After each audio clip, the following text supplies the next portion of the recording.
spring break is coming up. People are starting to make plans for trips. What do they need to be aware of before, during, and even after spring break? So, it's just good to know that if you're planning on travel, that there are scams out there. The big three that we see this time of year are fake rental listings on third-party booking sites, free vacation scams, and then a various amount of hotel-related scams. Talk about that. The when you I know a lot of people nowadays use the Airbnbs and the VRBOs and whatnot. Mhm. 98%, I'm assuming, are legit, but there are those some that aren't. How do you recognize, or what do you do to make sure it is legit? Yeah, so and the con artists, they will lure in vacationers, a lot of times with the promise of low fees and great amenities. Now, oftentimes those properties on those fake listings are owned by someone else, or they just don't exist. And like you said, the third party platforms, they're pretty good about keeping scammers away. But scammers are good. They always find ways to slip through the cracks. So, before renting a property, you can request to speak with the owner by phone if you feel like something is suspicious. Red flags would include the owner not knowing specifics about the area or giving really vague answers to specific questions you have about the property. Another thing you can do is search the address via public record. Make sure the property is not for sale or vacant. You can do a quick Google search on the property to make sure it is as pictured as well. The hotels thing is intriguing.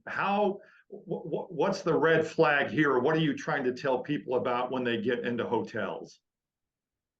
This one is hard because there's so many variations on it. And for the most part, when we go to a hotel, we feel like we're safe and that the hotel is going to keep us safe for the most part. And they do try. Scammers, they count on travelers being tired in a hurry. So some tactics that they're trying to gain access to financial information are fake front desk calls, free Wi-Fi connections, and we've even heard of fake food delivery. So for example, a scammer may call your room pretending to be like a hotel official and ask you to verify your credit card information.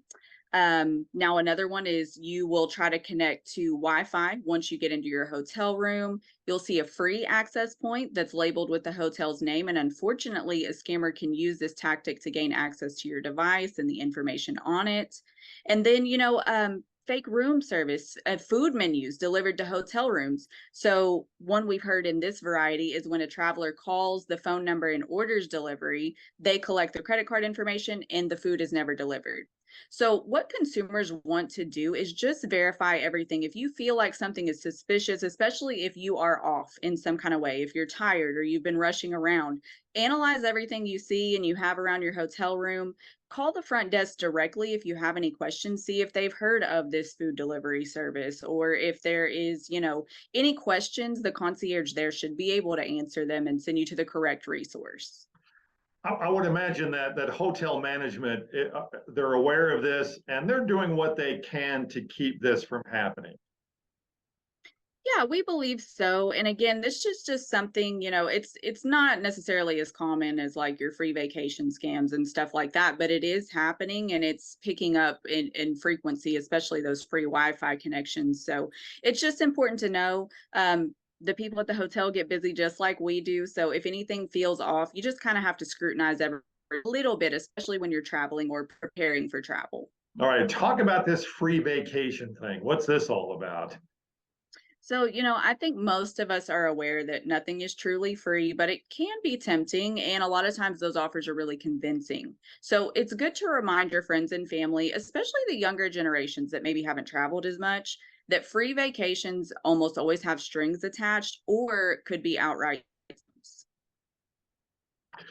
What do you look for there? What's the red flag to look for there?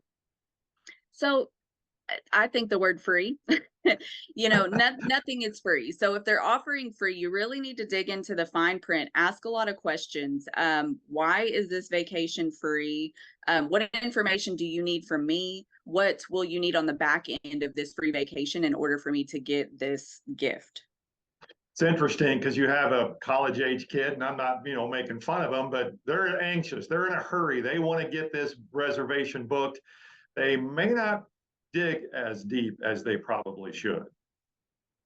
Yeah, and I think we all get that way, but especially, we find lately that the younger generations are getting scammed more frequently, and it's because of online access. Everything is so quick and easy to book and easy to buy. And, it's just important to remind them that they do need to scrutinize everything, especially if there is a red flag. Is this hotel rental cheaper than I've been looking at? Is this flight website that I'm booking on one that I've been to before? That you just have to take your time and research before booking or buying or renting. All right, give us a website. I know you have. I know we've talked about this in the past, but it's a wealth of information.